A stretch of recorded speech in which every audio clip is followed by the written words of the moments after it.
국민TV 시사 토크 맘마이스 여러분의 힘찬 박수와 함께 시작하겠습니다.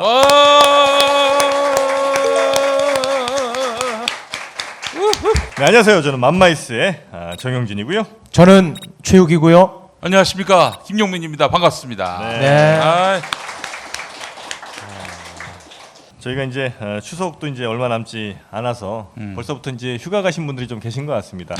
뭐 벌써 20일이나 남았는데. 한 달이 남았는데 뭘? 이렇게 휴가가 있어. 그걸 휴가로 엮으면 어떻게 해요? 뭘로 엮어야 됩니까? 이거를 핑계 댈 게 없는데. 그저 김희수 재판관 부결로 엮읍시다. 시리에 빠져서 못 오셨군요. 시리에 빠져서 아무도 안 오셨다. 네. 추석이 다가오고 있는데 예. 추석 선물은 어디서 사면 좋겠습니까? 비타민 엔젤스와 함께 하시기 바라겠습니다. 예, 비타민 엔젤스. 네. 현재 그 추석을 앞두고 고객 사은 행사를 벌이고 있습니다. 그렇습니다. 예, 어르신들의 혈액 순환에 좋은 1T RTG 오메가 3. RTG 1TG가 아니라 예. RTG라고. RTG.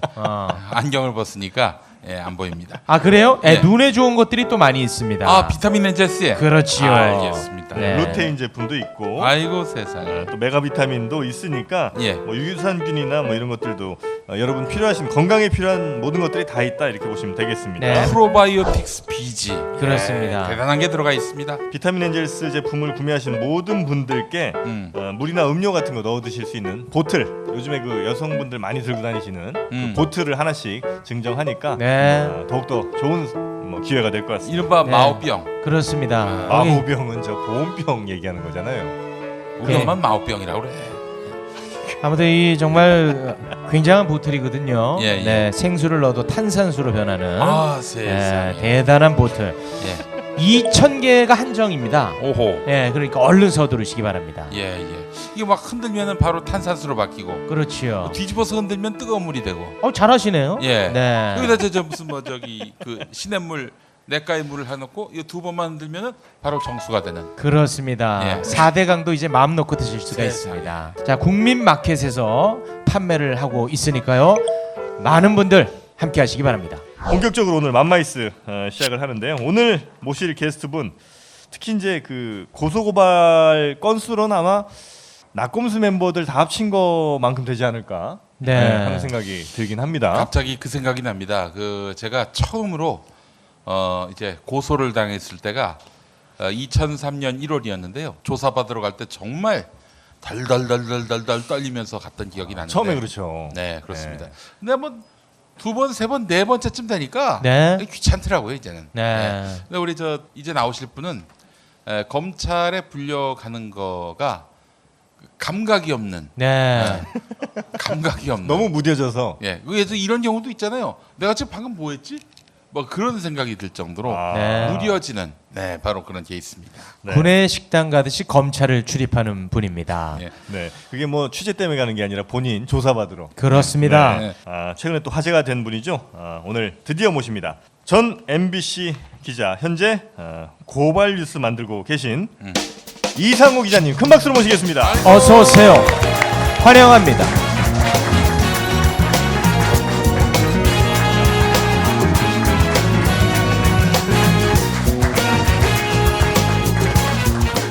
취조받는 느낌이랑 비슷하실 거예요 오늘.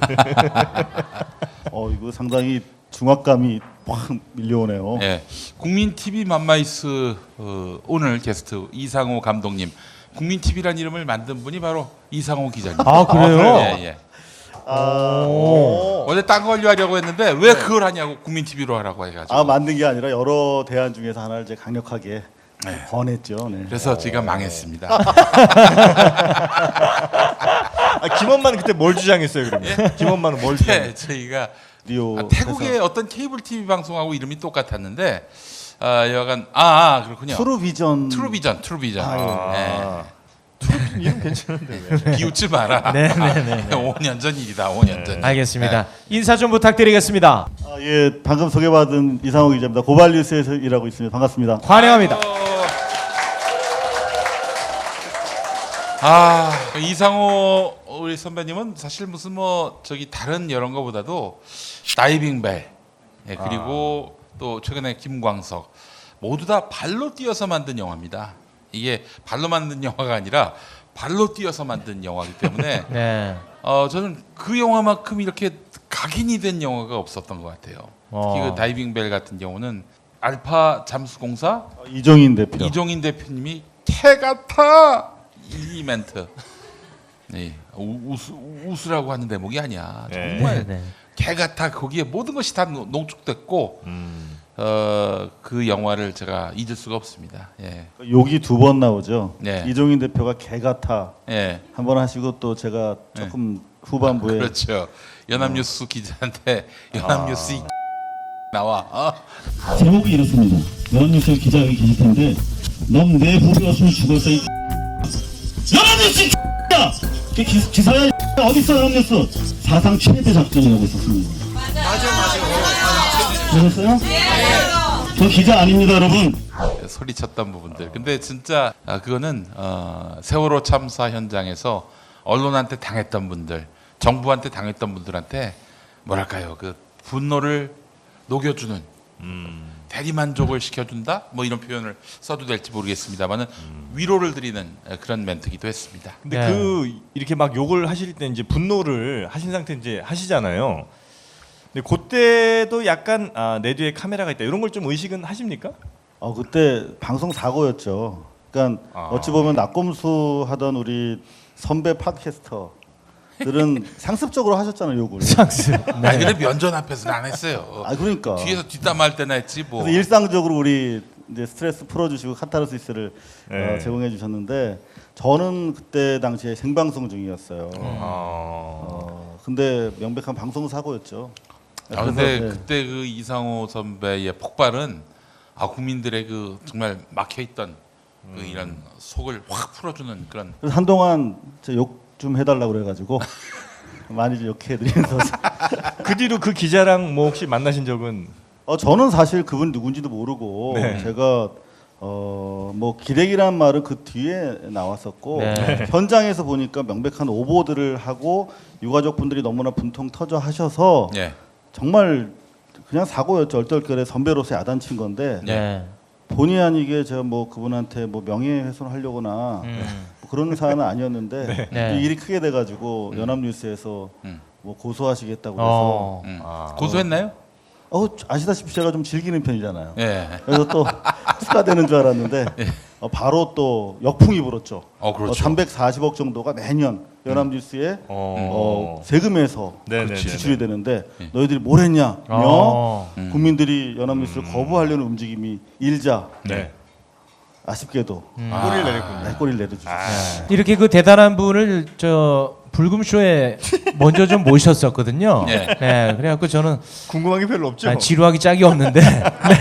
우리 근데 저는 네. 제가 진짜 최욱 씨 되게 웃기더라고요. 암울하던 시대에 이불 속에서 웃었잖아요. 저분 때문에. 근데 정말 안 웃겨가지고 혼났어요 지난번에.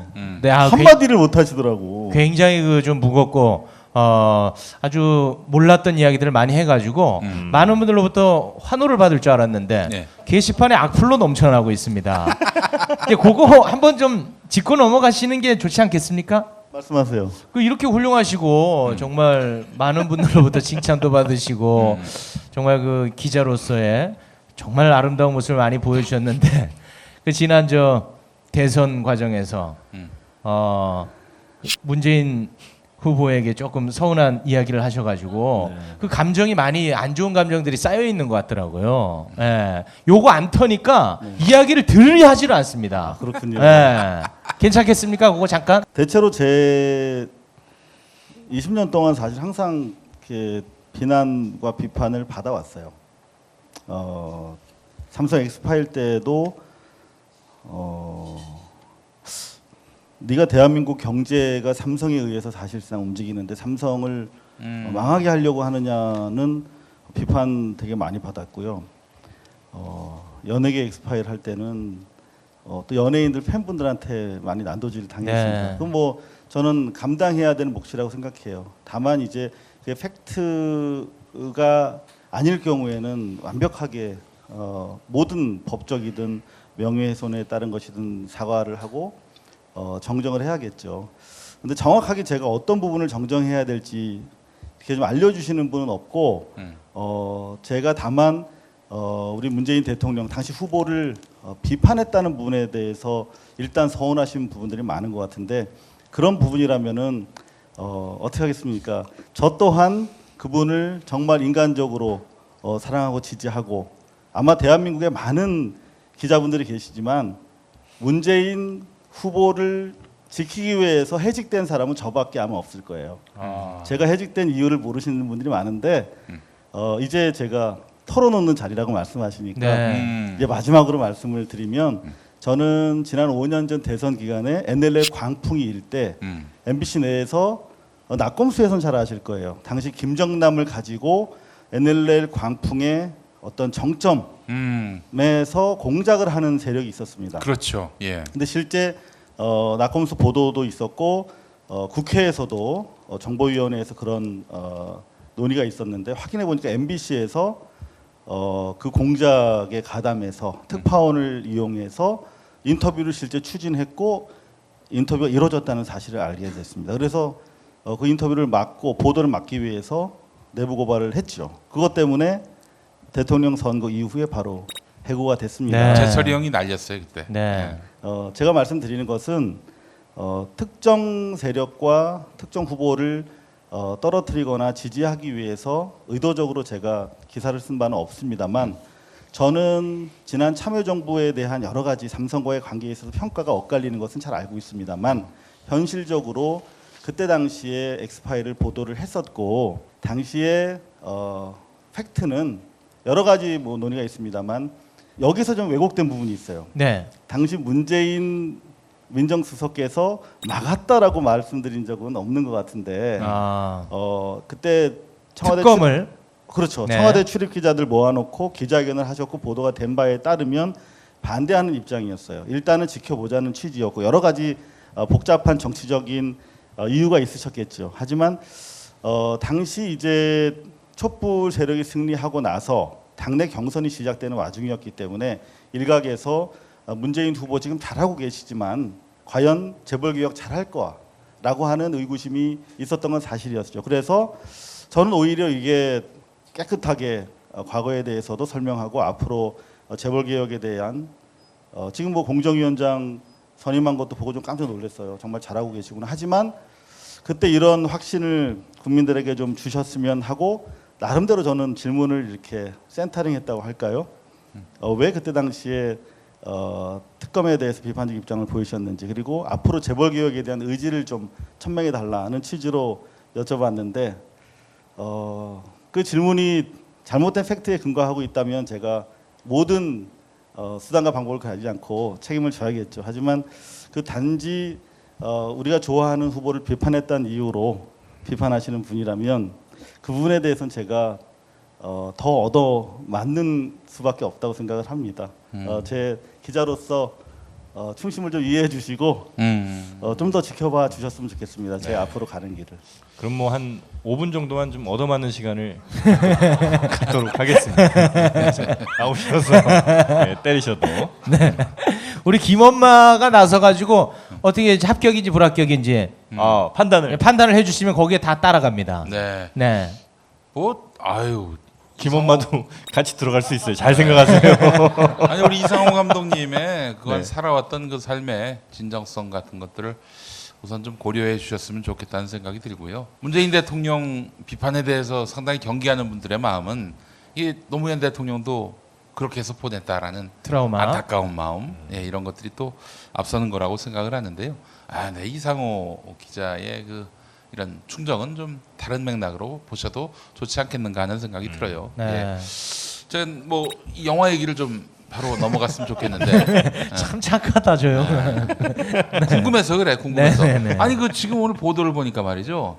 그 영화 김광석에서 우리 이상호 감독님이 부인 서혜순 씨 이 사람이 사실상 범인이다라고 저희는 그렇게 지목했다라고 판단을 하는데 어떻게 종적을 감췄습니까?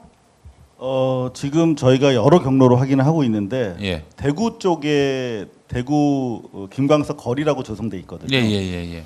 그곳이 이제 서혜순 씨의 주 사업장입니다. 그러니까 거기서 발생하는 모든 저작권, 뭐 초상권, 성명권 이런 것들 그리고 로얄티 모든 행사에 대해서 로얄티가 지급이 되는데 그것들을 이제 가지고 사업을 하는 장소죠. 예. 그리고 최근에 그 스토리 하우스라고 대구와 대구시에서 거액을 투자해서 만든 곳, 그 박물관인데 일종의 거기에 예. 대해서 운영권도 가지고 계세요. 근데 최근에 거기에 더 이상 나타나지 않고 계시다. 아니 종종 자기가 정말 뭔가 억울하다. 이상호가 자기에 대해서 모략을 했다. 그러면은 고소를 해야 되는 거 아닙니까? 그렇죠. 제가 좋아하는 건데. 고소를 안 하고 어디 종족을 감췄다? 네, 지금 그런 상황. 그만큼 영화가 흥행이 안 됐다는 얘기입니다. 아마 모르고 계실 겁니다. 네, 지금 망해가고 있습니다. 네. 아니에요. 저도 그 영화 보면은 저는 사실 그동안 나왔던 의혹들을 모으는 건 줄 알았더니 와, 이게 이른바 스모킹건이라고 하는 것이 네. 제대로 들어갔고 심지어는 서혜순 씨한테 요건 몰랐지 하는 부분들도 사실 들어가 있어요. 예. 서혜순 씨가 몰랐던 내용들이 많죠. 본인도 네. 몰랐던. 네. 초대장을 보내시면 어떨까 싶은데요. 서혜순 씨한테. 네, 그래서 본격적으로 저희가 이번 주부터 예. 찾아 나서고 있습니다. 아 실제로요? 네, 그러면 네. 어떻게 2편을 또 제작하시는 겁니까? 영화가 이번에 너무 안 됐기 때문에 아 잘 안 됐습니까? 안 되고 있기 때문에 영화로 할지 아니면 그냥 저 유튜브나 팟캐스트로 할지 고민 중입니다. 여하튼 여러분들에게 애프터 서비스를 해드릴 예정입니다. 야, 그 진짜 궁금하네요. 그러니까 이게 본질적으로 돈을 벌기 위한 것이 아니고 진실을 규명하는 한 수단으로서 영화를 택하신 거예요. 그러니까 이 영화를 만들게 된 배경이 또 있지 않습니까? 사실 뭐 아시다시피 MBC 있을 때 계속 이 탐사 쪽에 있었는데요. 그때 여러 번 시도를 했었어요. 카메라 출동이나 2580 시도를 했는데 이게 아시다시피 100% 소송이 들어오는 사안이잖아요. 네. 뭐 이를테면 뭐 정부 실책이라든가 권력자에 대해서는 상당한 의심이 있으면 문제 제기할 수 있는데 개인이다 보니까 이 자살이 아니다라고 얘기해 버리면 그러면 누가 죽였냐의 문제가 되는데 그렇죠. 그건 이제 100% 소송을 피할 수 없잖아요. 네. 당사자 입장에서는 자기한테 네가 용의점이 강한데 얘기해라라고 압박을 하는 건데 가만히 있을 수 없잖아요. 예. 그러면 이제 100% 소송이니까 결국은 3번 정도 시도했다가 다 좌절이 됐어요. 그래서 이제 5년 전에 회사에서 잘리고 나서 그러면 이제 요걸 좀 본격적으로 해봐야겠다. 예. 그렇게 했다가 이제 세월호 터지고 이렇게 해서 좀 늦어졌죠. 예. 서혜순 씨하고 가장 최근에 통화를 하신 때가 언제세요? 저는 저를 좀 의도적으로 피하고 계시기 때문에 예. 직접적으로는 안 하고 있고요. 예. 여러 가지 우회적인 경로로 예. 하고 있습니다만 그건 좀 비밀리에 하고 있죠. 아. 네. 영화 나온다는 걸 알려주셨습니까?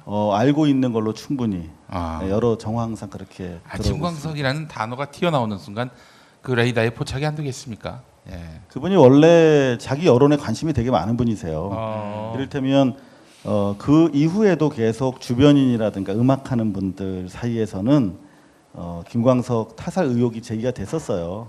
그런데 그런 블로거들 글이라든가 그런 게 올라오면 포털 쪽에다가 내려달라고 지속적으로 요구를 하셨다고 해요.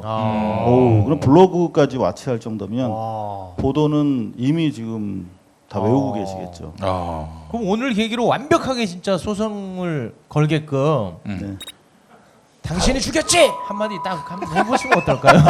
네. 좀 자극적으로 한번 가보죠. 근데 진짜 오늘은 두 번째 하니까 확실히 진행이 살아있네요. 좀 그렇죠. 처음 들었을 땐 좀 쇼킹했잖아요. 네. 저기 선배님, 저기 우리 최욱 씨의 형을 아시죠?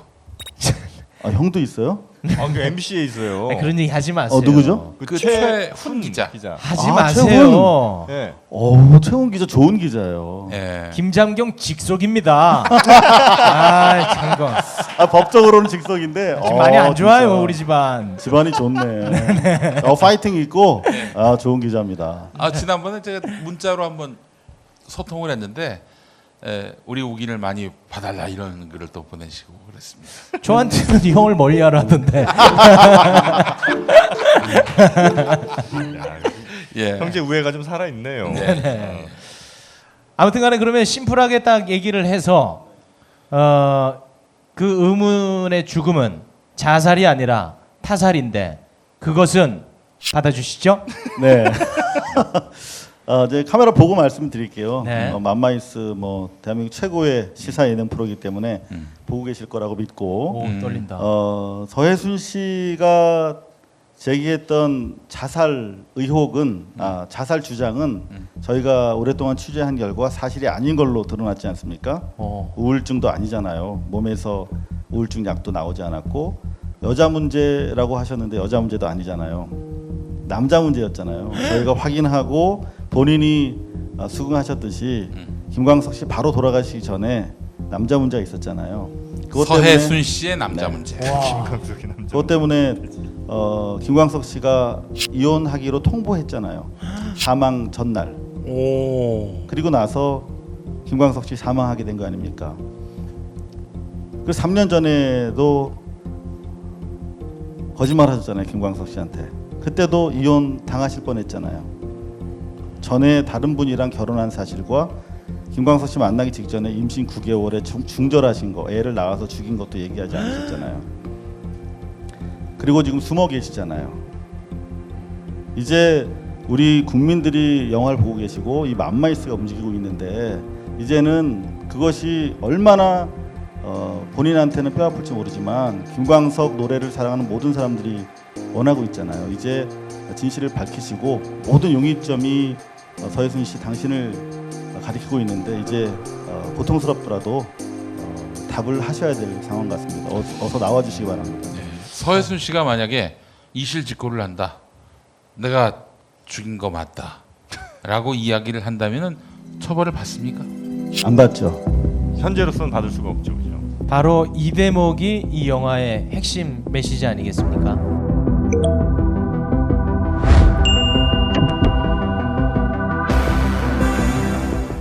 미디어 협동조합 국민TV가 조합원 여러분의 성원에 힘입어 쇼핑몰을 오픈했습니다. 그 이름 바로 국민마켓입니다. 국민마켓은 검증을 통해 품질이 보장된 가장 저렴하고 또 검증된 제품만을 저렴한 가격에 공급합니다. 집에 있는 거 모든 거 다 버리시고 국민마켓에서 마련하시기 바라겠습니다. 함께 만드는 국민마켓. 여러분의 국민마켓입니다. 많이 이용해 주세요. 오늘부터 과소비하세요. 비타민 엔젤스는 생각했습니다. 어떻게 하면 더 좋은 유산균을 만들 수 있을까? 세계 1등 원료회사를 찾아 그중 제일 좋은 원료로 유산균을 만들자. 여러 논문과 인체 시험으로 장 건강에 유익함이 입증된 프로바이오틱스 비지. 인터넷 검색창에 프로바이오틱스 비지를 쳐보세요. 모닝똥? 제겐 사치였죠. 내가 토끼인지 토끼똥이 나인지, 내가 변을 본 것인지 변을 당한 것인지, 나는 바나나이고 싶다. 간혹 구렁이이고도 싶다. 아 큰일 났네. 이거 이러면 다 죽어. 미궁 대장사랑! 빅똥의 추억 미궁 대장사랑이 찾아드립니다. 혈중 콜레스테롤 개선과 배변 활동에 도움을 주는 건강기능식품입니다. 검색창에 미궁 대장사랑. 여러분, 그 미공장사랑 드실 적에는 조심하셔야 한다고 봐요. 쏙쏙 뽑히게 만드는 그 미공장사랑. 이 장 안에서는 그 도저히 살 수 없는 똥들이 그냥 뭐 엑소더스 한다고 봐요. 미궁장사랑 이름 바꿨어요. 프로바이오틱스 12종 추가. 미궁 대장사랑. 엄마! 가글 했는데 입에서 뭐가 나왔어! 그거 올리덴탈 체크가글이라 그런겨. 지금 쓰고 있는 가글 사용 후 확인해 보셨나요? 무색소, 무알콜, 무계면 활성제의 올리덴탈 체크가글은 쉽게 나온 입안의 이물질을 눈으로 확인할 수 있습니다. 국민마켓에서 판매 중입니다.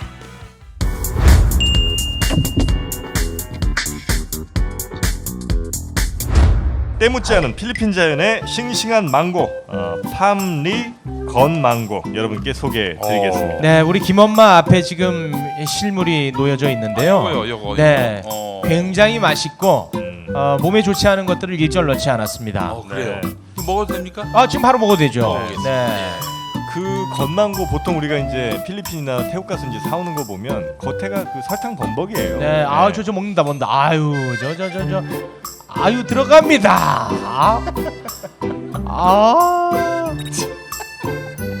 아유 천상의 맛이다. 천상의 맛. 아유 맛있다. 아유 기절해 버리네. 아유 이렇게 기절해 버립니다. 자, 김엄마 무슨 맛입니까? 망고에 바나나를 섞은 거. 그렇습니다. 네, 그 맛입니다. 일명 기절 망고라고 아이고, 세상에. 먹으면 바로 기절해 버립니다. 네, 설탕이 아니라 사탕수수 원당을 사용을 했기 때문에 더 몸에 건강하다고 하고, 이 건망고 주문하실 분들 어떻게 하면 되겠습니까? 지역번호 054-842-4499 054-842-4499번으로 전화하시면 되겠습니다. 서혜순 씨가 만약에 이실직고를 한다. 내가 죽인 거 맞다. 라고 이야기를 한다면은 처벌을 받습니까? 안 받죠. 현재로서는 받을 수가 없죠, 그죠? 바로 이 대목이 이 영화의 핵심 메시지 아니겠습니까? 지금 15년이 지났고 네. 공소시효를 넘어선 순간부터 대단히 활동적으로 김광석 씨 마케팅을 하고 있어요. 아 그래요? 그 전과 후가 명확히 다릅니까? 아 그럼요. 그래요? 실제로 그분이 주로 외국에 계셨어요. 그리고 15년 동안 주로 한 7년 동안은 주로 외국에만 계셨고 이후에 이제 그 가족을 통해서 네. 이제 법인을 운영하고 있으면서 계속 앨범을 냈죠. 그리고 김광석 씨의 이름을 가지고 이를테면 부모님이 좀 어렵게 사셨거든요. 김광석 씨 친부모님. 네. 그분들을 좀 후원하는 자선 공연을 하겠다 동료들이. 예. 그런데도 내용 증명을 보내고 그랬어요. 김광석 씨 음악 함부로 쓰지 말라고. 와. 그리고 자기 앨범만 냈죠. 가족들이랑 하는. 지금 김광석 씨 관련 음원은 모두 서혜순 씨 100% 가지고 계십니다. 다 갖고 있는 거죠? 김광석 노래가 아니라 김광석 작사 작곡. 작사, 그렇죠. 작곡. 예. 그리고 김광석 씨가 자기 노래가 아니라도 부른 경우에 또 가창권이 생기거든요. 예. 그리고 성명권이라든가 초상권 이런 모든 것들 우리가 보는 뭐 뮤지컬이라든가 하물며 CF까지 그리고 작년에 20주기였기 때문에 행사가 되게 많았어요. 네. 김광석 뭐 다시 보기, 다시 그리기, 뭐 홀로그램 공연까지 있었죠. 네. 네. 그거 다 막대한 억대 로얄티를 서혜순 씨한테 드리고 행사가 이루어진 겁니다. 그 원래 권리가 아내한테 돌아가게끔 되어 있는 겁니까? 원래는 그런데 김광석 씨가 그걸 막았었죠. 돌아가시기 전에. 3년 전에 무슨 일이 있었냐면 제가 간단히 말씀을 드렸습니다만 김광석 씨가 서혜순 씨의 사기 결혼 사실을 알게 돼요. 사기요? 네, 우연히 알게 돼요. 어떤 점이 사기인 거죠? 물론 저는 뭐 이혼도 할 수 있고 뭐 그런 건 뭐 문제 없다고 생각하는데 속이면 문제잖아요. 그렇죠. 근데 김광석 씨 만나기 전에 결혼한 사실. 아. 그리고 애를 9개월에 낳아서 이건 9개월은 중절이 안 되니까 낳아서 죽여야 되거든요. 그런 사실을 얘기를 안 했다가 결혼 전에 그런 일이 있었습니까? 직전에 영화랑 맞구만.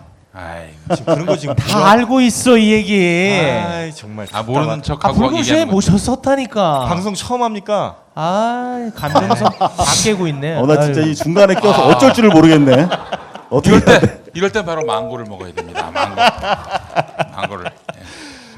아니 근데 그건 진짜 증거가 있어야 그런 말씀 하실 수 있는 거 아니에요? 그렇죠. 그렇기 때문에 여태까지 주변에서 많은 의혹들이 있었고 네. 이런 일부를 파편 이렇게 알고 계시는 지인분들이 계셨는데 감히 발언을 못 하신 거죠. 근데 그분들을 오랫동안 취재를 해서 팩트 확인을 다 한 내용이에요. 그렇기 때문에 이런 얘기를 해도 소송이 안 걸려요. 안타깝게. 다 팩트이기 때문에. 야 이건 진짜 안타깝네요. 네. 팩트라 소송이 안 걸린다는 게. 근데 이상호 선배님 제일 가장 충격받았던 게 영아 살해. 그러니까 그거는 그건 진짜 어떻게 알았어요, 그거는? 이게 되게 말씀드리기 불편한 게 서혜순 씨 주변에 아주 식근 아니면 알 수가 없잖아요. 그렇겠죠. 예. 이분들도 5년, 10년, 15년 지나면서 이상한 거야.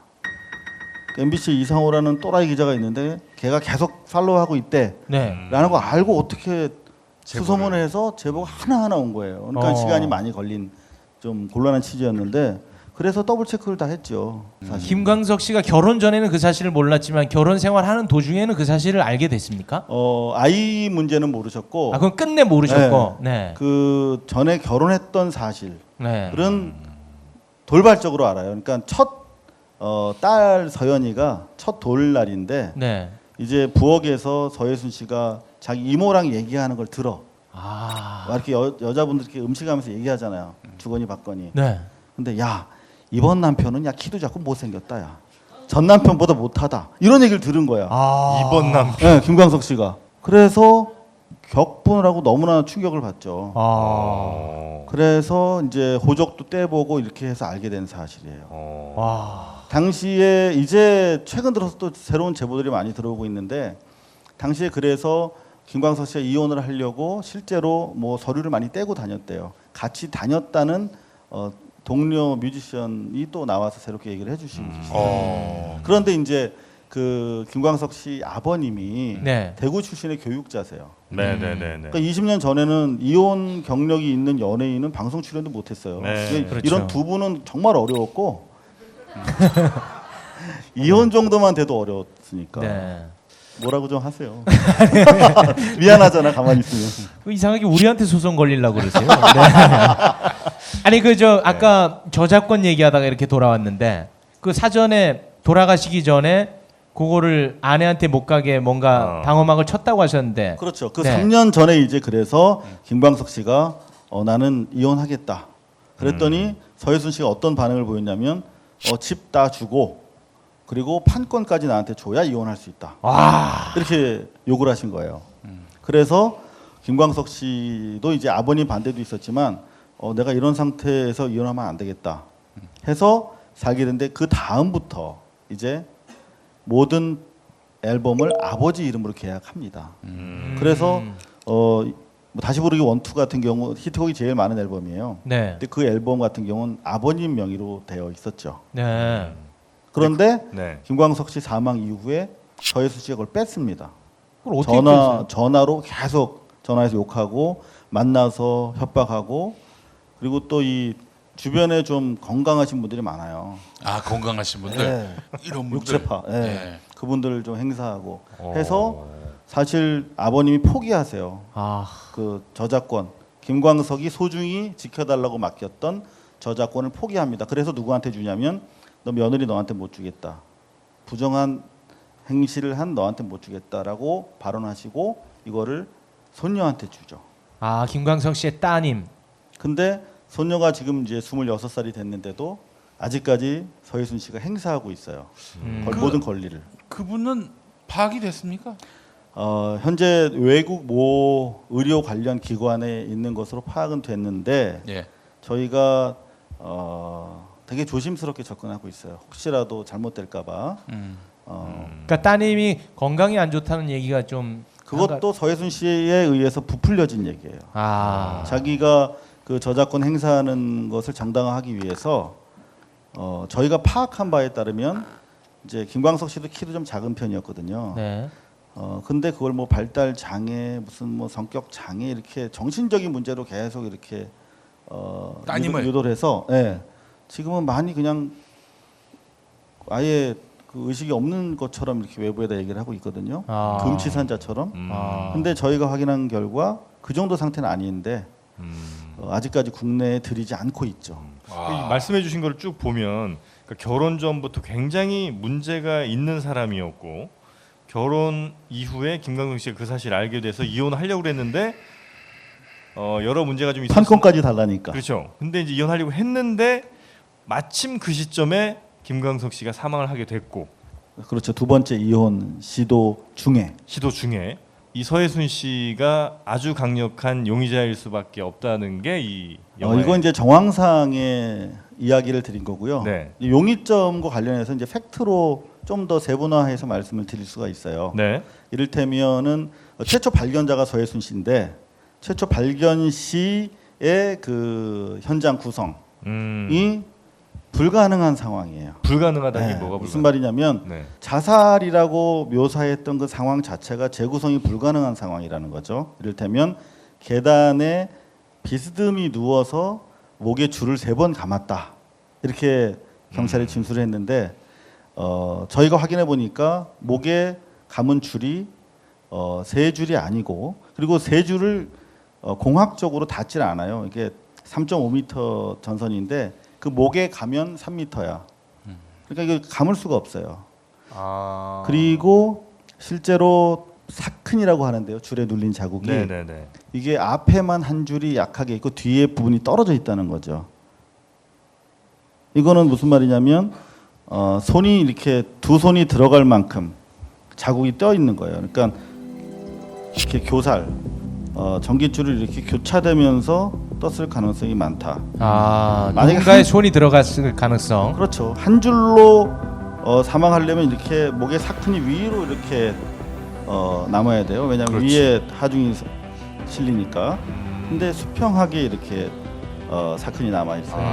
그러니까 이런 것들이라든가 사고 발생 직후에 바로 경찰에 신고하지 않은 점, 그리고 진술이 일관되지 않고 계속 변하는 점과 주변 부모에게 말한 현장 상황도 다른 점, 그리고 장례 기간 중에 자기가 바람을 폈던 그 남자에게 거액을 송금했다라고 하는 서혜순 씨가요. 네, 그 부분에 대해서는 서혜순 씨가 좀 달리 답변하고 있는데 여하튼 그런 여러 가지 상황 때문에 서혜순 씨가 답변하지 않으면 안 되는 그런 용의점을 계속 축적하고 있는 것이죠. 네, 누군가가 이제 목에 끈을 감고 당겼다는 건데 여성이 그걸 할 수 있을까요?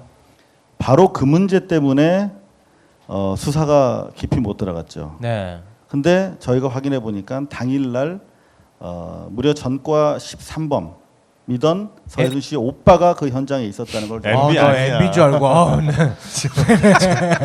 전과 13. 그냥 전과 13범이 네.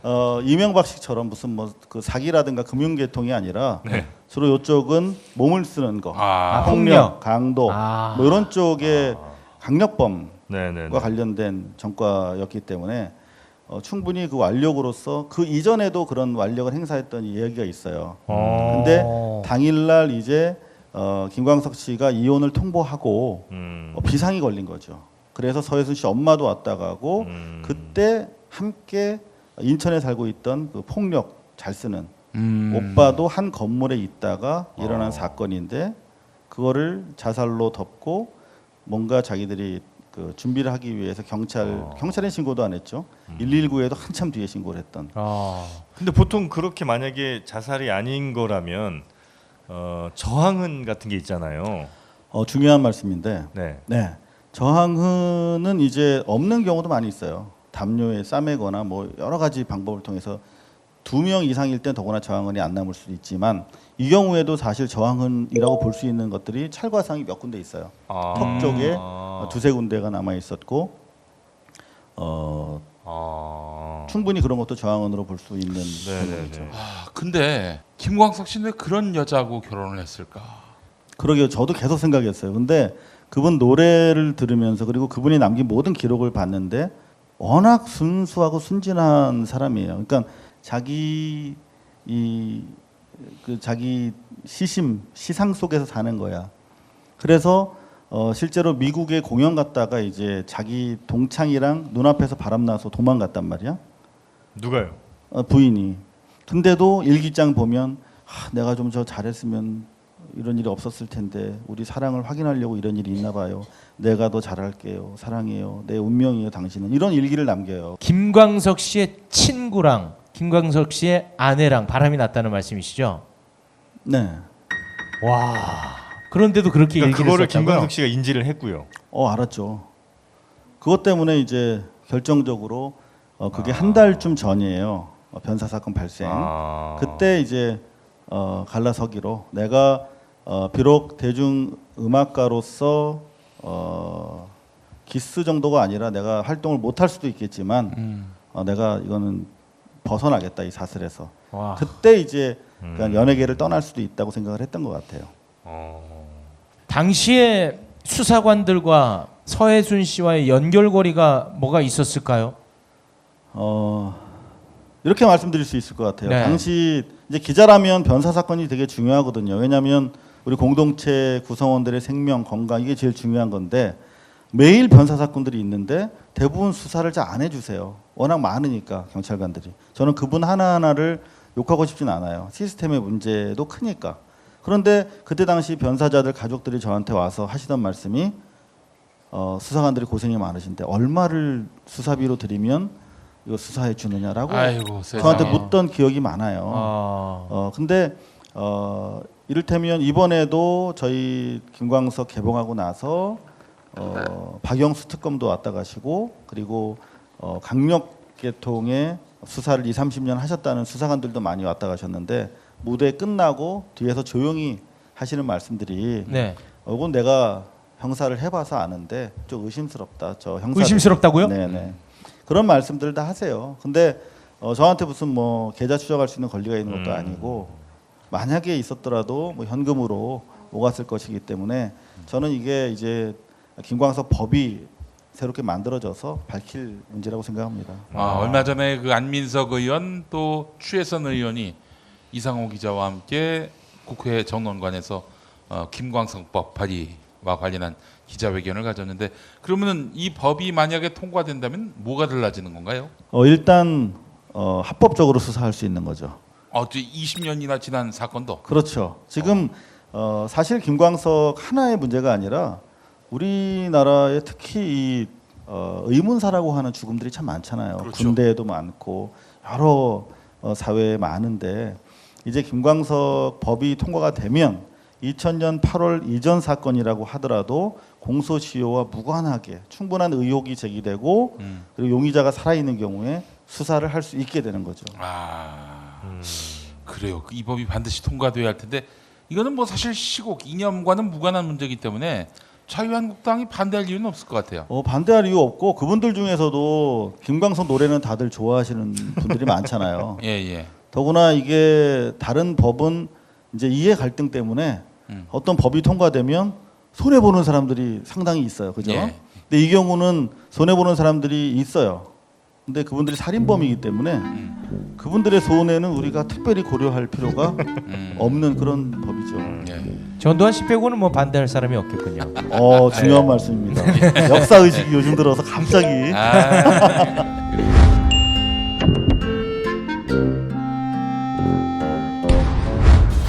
초기 비용, 세금 혜택, 감가상각, 보험료 할증? 차 타는데 뭐가 이렇게 복잡해? 이제 자동차 선택만 하십시오. 초기 비용에 고민 없이 편리하게 신차 노트가 도와드립니다. 전국 메이저 렌트 리스 업체 15군데와의 업무 제휴로 원하는 차종과 조건에 따라 최적화된 맞춤 견적서를 제시합니다. 이제는 복잡한 비용 걱정, 차량 관리 걱정 전부 신차 노트가 책임집니다. 승용차, SUV, 수입차, 법인 차량 원하는 차를 선택하고 월 렌탈료만 납부하세요. 검색창에 신차 노트를 검색하세요. 125일 만인 오늘 뉴욕 유엔 본부 앞에 골인했습니다. 목적을 이제 뛰어오면서 여러 사람들이 물어보는데요. 뭐 첫째는 제가 뛰는 걸 좋아하니까 하는 거예요. 두 번째가 그 남북 통일이 됐으면 하는 그 염원에서.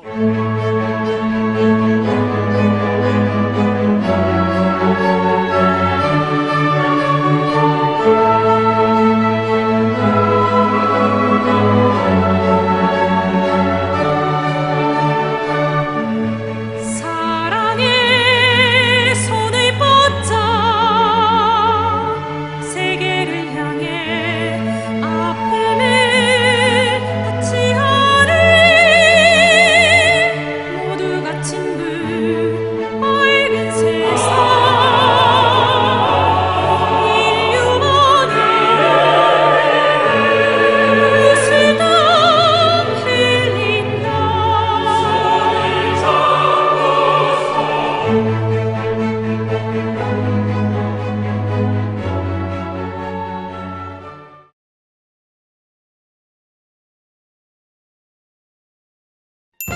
아직도 삭막하게 문자로만 인사를 보내십니까?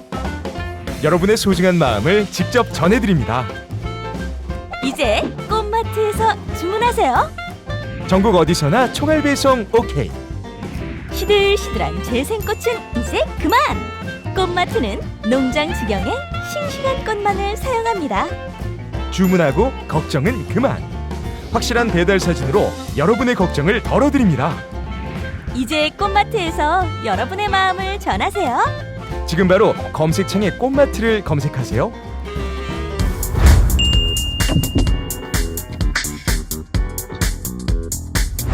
너무나 맛있는 냄새 때문에 민원이 생긴다는 그 제품 꿈의 남도 먹거리. 아이고 세상에. 돼지갈비를 또 소개해드리겠습니다. 그 앞에 보이는 거 여기 있죠? 네. 실물이 없어서 아주 서운해하네요. 엄청 불안해하시네. 네. 아니 이 정도는 갖다 줘야 될 거 아니야. 네. 끓여놓고 뭐 맛있다고 해야지. 여러분 안 먹어봐서 모르겠습니다. 맛있는지 안 맛있는지. 네, 이 돼지갈비는 핵심이 이제 숯불에다 굽는 그 불맛 아니겠습니까? 불향. 네. 숯향. 네. 근데 숯향이 후레이팬에다가 해도 아주 어마어마하게 펼쳐진다고 합니다. 가스레인지에다 해도 그 숯향이 그대로 난다는 거죠? 그렇습니다. 네. 자, 이 맛의 고장 남도의 건강 막거리를 찾고자 하시는 분들 주소창에 인터넷 주소창에 남도 먹거리.kr 이렇게 검색하셔도 되고요. 또 전화도 있죠? 1544-1669 1544-1669번입니다. 추석 때 뭐 이런 거 저런 거 차리지 마시고 바로 담양식 돼지갈비 네. 이거 하나 딱 놓으시면은 이걸로 그날 한 끼 그냥 큰 박수 받습니다. 괜히 못하는 요리 하시려고 노력하지 말고 그렇지. 남도 먹거리.kr 검색하셔서 여러분이 하신 것 같은 그리고 더 맛있는 남도 돼지갈비 가져가시기 바라겠습니다. 그러니까 범인 여부를 떠나서도 살아서도 죽어서도 김광석 씨를 이용해서 배를 불리고 있군요. 그건 소송 가능성이 높은 것 같은데요. 최욱 씨의 발언입니다. 네, 저는 여태까지 괜찮은데. 아니에요. 네. 아니요. 당신의 억울함을 제가 풀어주겠어. 아닙니다. 네. 아니. 제 여태까지 괜찮았어요. 근데 이런 부분은 일반적인 논평 수준을 넘어서는 상당히 우리 최욱 씨 같은 언론인으로서 존경합니다. 그래 그렇게 해서 최욱 씨가 서혜순 씨를 끌어내 밖으로. 당신은 억울한 사람이요. 그런데 이제 세 번째 인터뷰 마지막에 이제 서혜순 씨가 눈치를 챘어요. 네, 그래서 이제 보니 첫날부터 이상했어 당신 뭐 이러면서 그런 얘기들이 있죠. 아 이제 욕설도 섞어가면서 반말을 섞어가면서 반말 안 하고 전화를 막 거시더라고요. MBC 뭐 이사 국장한테 전화하겠다고. 고위층한테 전화를 해가지고 저 이상호 당신 사랑하게 해주겠다고. 네, 그러면서 아니 세상에 자살하는 사람이 한둘이냐. 왜 이렇게 김광석을 못 살게 구느냐. 아 그래요. 정말 20년 동안의 의문을 계속 품고 끊임없이 질문하는 이런 기자의 표상으로서 이상호 기자님의 그 역작 이 김광석을 저는 너무 큰 감동을 갖고 봤고요. 이 진실이 파헤칠 때 비로소 이 영화의 그 가치가 제대로 이제 인정받고 또 역사 속에서 길이 그 이름을 남기리라 생각을 합니다. 만약에 서혜순 씨가 범인이 아니라면 책임질 수 있습니까? 갑자기 무슨 소리야? 당신의 억울함을 이렇게라도 풀어드리고 싶소. 네. 100%의 진실을 추구하는 가장 유용한 수단이 저는 팩트라고 생각해요. 팩트의 계단 위에서 바라보는 이야기를 하는 것이고 그분이 만약에 억울하시다면 그분이 나와서 공론회장으로 말씀을 나와야죠. 해주시면 좋겠다는 거죠. 수줍음이 워낙 많으십니다. 네. 자 최욱 번호가요 010 거든요. 서혜순 씨 연락 주세요. 이제 그 김광석 영화와 관련해서 차후의 활동 그리고 또 법제정과 관련해서도 또 여러 구상. 그 전에 최욱 씨도 끝으로 좀 못다한 말 있으면 좀 오늘 해요. 이제 마무리 방송 뭐가 좀 있을 것 같은데 서혜순 씨한테. 아 제가 진짜 미안해요. 아까는 나도 모르게 나온 거예요. 네. 죄송합니다 진짜. 네.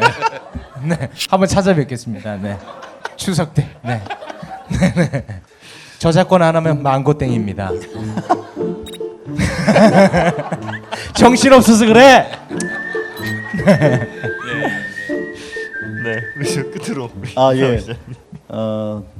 사실 기자랑 감독이랑 차이점이 좀 있는 것 같아요. 근데 기자는 일단 자기가 뉴스를 만들고 그 의제 형성을 위해서 노력을 하는데 끝까지 사실 책임은 잘 안 지죠. 이제 공론장에 붙이죠. 근데 김광석 영화 같은 경우는 이제 언론사에서 할 수 없어서 영화를 택했는데 이 문제를 실질적으로 해결하기 위해서는 김광석 법이 필요하거든요. 영화가 끝나면 누구나 다 이 의혹을 특정인을 상대로 갖게 되는데 현재 법이 없는 한 잡을 수 없어. 눈앞에 있어도. 그래서 이제 김광석 법이 통과돼야 되는데 아시다시피 발의가 되더라도 통과되는데 아주 쉽지 않거든요. 이건 특별법이라서. 그래서 극장에 영화가 살아 있어야 돼요. 그러려면은 적은 수라도 꾸준히 와주셔야 되는데 지금 좋은 영화가 너무 많잖아요. 네, 대작도 많고 공범자들도 있고 저수지 게임도 있고. 그래서 다 보시고 여러 개 생기시면 반드시 김광석 법을 위해서라도 김광석 극장에 꼭 좀 찾아주셨으면 하는 바람을 가지고 있습니다.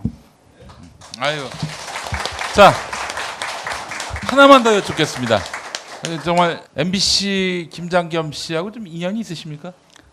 그분 보도국에서 모신 적은 없고 오가면서 많이 뵀죠. 예, 그 뭐 아마 피차 같이 볼 텐데.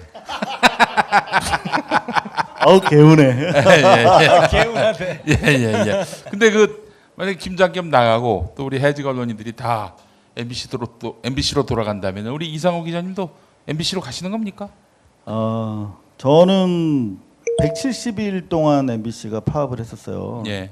그 유례가 없죠. 그러니까 생활인들이 6개월 가까이 파업을 한다는 거는 그건 쉽지 않죠. 반년 동안 월급도 없고 길거리에 있어야 되니까. 그렇게 해서 이제 대부분 해직되셨고 동료 해직 기자들은. 근데 저 같은 경우는 그 이후에 내부 고발을 하다가 NLL 관련한 내부 고발하다가 품위 유지를 못해서 그 혐의로 잘렸던 상황이기 때문에 좀 달라요. 그리고 복직을 했다가 2번 이제 6개월 정직 먹고 제가 스스로 사표를 낸 거기 때문에 자연 복직 대상은 아닙니다. 네, 그렇긴 해도. 네네. 예. 어찌됐든가 MBC가 다시 국민들 사랑을 받는데 도움이 된다면 저는 좀 과격한 편이라서 부역자들을 다 찍어내야 된다고 생각을 하는 사람이라서 그렇게 피 묻히는 그런 건 제가 좀 도와드리고 싶고. 예. 그게 중요합니다. 사람이 중요하죠. 예. 그 MBC는 문제가 없어요. 그래서 그런 일 좀 돕고 싶고 어떤 식으로든 청소 관련 좀 도움을 드릴 예정입니다. 아이고 우리 저 이상호 기자님이 정말 저는 뭐 여러모로 참 뭉클한 대목들이 많이 있어요. 또 세월호 취재하다가 또 몸이 많이 또 안 좋아지신 적도 있고요. 이 참 비루했던 세월에 뒹구셨던 분이에요. 그러면서 더욱 단단해지셨고요. 그래서 사실 대한민국 기자들 중에서 소송을 두려워하지 않는 몇 안 되는 기자이기 때문에 정말 보석 같은 분입니다. 이런 분이 현장에서 뭐 계좌 추적권은 끝내 얻지 못하겠지만은 보다 큰 무대와 큰 마이크, 큰 스피커를 들고 현장으로 돌아가서 이렇게 방송을 할 수 있게 된다면은 이건 뭐 우리 사회 정의를 위해서라도 꼭 필요한 일이라고 생각하고요. 언론이 공영방송이 제자리로 돌아가는 그 순간에 또 그 현장에 함께할 수 있었으면 좋겠다는 마음을 개인적으로 가져봅니다. 여러분 건강 위해서 또 많이 기원해 주시고 또 활동 위해서 또 많이 또 후원해 주시고 격려해 주시기 바랍니다. 영화 많이 좀 봐주셨으면 좋겠습니다. 영화 김광석. 자, 우리 이상호 기자님께 큰 박수 부탁드리겠습니다.